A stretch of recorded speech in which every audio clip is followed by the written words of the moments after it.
মাননীয় স্বরাষ্ট্রমন্ত্রী যে কথা বলেছেন যে সীমান্তে যদি অপরাধজনিত কারণে গুলি করা হয়, হত্যা করা হয়, এটাকে বর্ডার কিলিং বলা যাবে না। ওনাদের মনে রাখতে হবে যে উনি বাংলাদেশের ক্যাবিনেট মিনিস্টার, কিন্তু বয়ানটা হয়ে গেছে ভারতীয় মন্ত্রীদের মতো, ভারতীয় নেতৃত্বের মতো হয়ে গেছে। তবে নিয়ম অনুযায়ী কোন দেশের মানুষকে সরাসরি বর্ডারে গুলি করে হত্যার বিধান নেই। সীমান্ত হত্যা বাংলাদেশের দীর্ঘদিনের চলমান পরিস্থিতি। তবে বর্তমান সরকারের আমলে সীমান্ত হত্যার যে চিত্র আমাদের সামনে আছে, এটা আমাদের স্বাধীনতার সার্বভৌমত্বের জন্য মারাত্মক একটা হুমকি।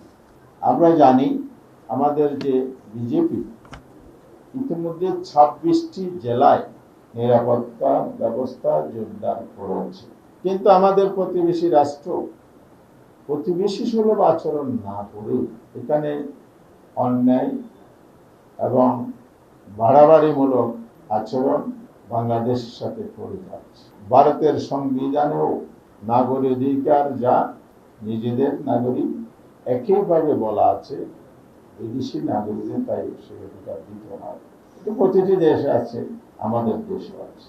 যদি মনে হয় ভিন দেশের কোন নাগরিক তার দেশে অবস্থান করছে, সে যদি অন্যায়ভাবে অবস্থান করে, তার বিরুদ্ধে আইনানুগ ব্যবস্থা নিতে পারে। সেটা কি?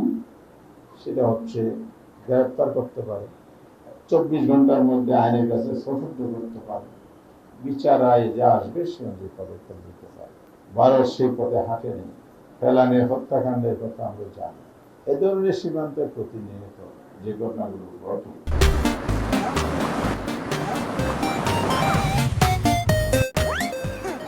বাংলাদেশের উপর আক্রমণ, সীমান্তের ভিতরে প্রবেশ করে যখন মানুষের ক্ষেত খামারে পর্যন্ত হামলা চালায়, এগুলো বাংলাদেশের অতীত ইতিহাস নয়, বর্তমান ও চলমান। সাম্প্রতিক পশ্চিমের ঘটনা ঘটেছে। তারা বলে যে ভারতের ডিকশনারিতে পশ্চিম বলতে কিছু নাই।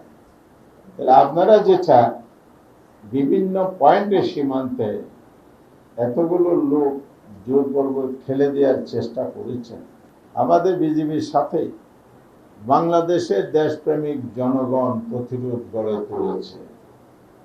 তারা যদি ঐক্যবদ্ধ প্রতিরোধ গড়ে না তুলত, তাহলে এতদিনে ভারত তাদের দেশের অনেক নাগরিককে বা তাদের দেশে বসবাসকারী অনেক লোককে বাংলাদেশকে ঠেলে দিয়ে পশ্চিমের ব্যবস্থা করত, এবং ইতিমধ্যে কিছু কিছু জায়গায় পশ্চিম হয়েছে।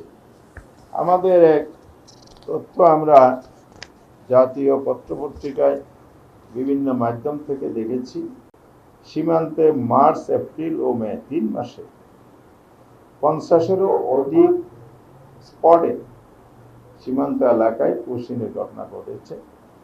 সেখানে 2479 জনকে পশ্চিম করার চেষ্টা হয়েছে। প্রতি রিপোর্ট এটা হলো আমরা পাবলিকভাবে সোর্স থেকে যে রিপোর্ট পাই, এর সংখ্যা দ্বিগুণেরও বেশি। এবং ইতিমধ্যে এই 100 দিন বিএনপির শাসনকালে 19 জন নিরীহ বাংলাদেশি মানুষ ভারতীয় বাহিনীর বিএসএফ এর গুলিতে নিহত হয়, গুলিবিদ্ধ হয়ে আহত হয়েছে 24 জন। বিএসএফ এবং আরাকান আর্মি, যেটা মায়ানমারের সাথে এই বর্ডারে, 83 জনকে আটক করে বা জোরপূর্বক তুলে নিয়ে যায়।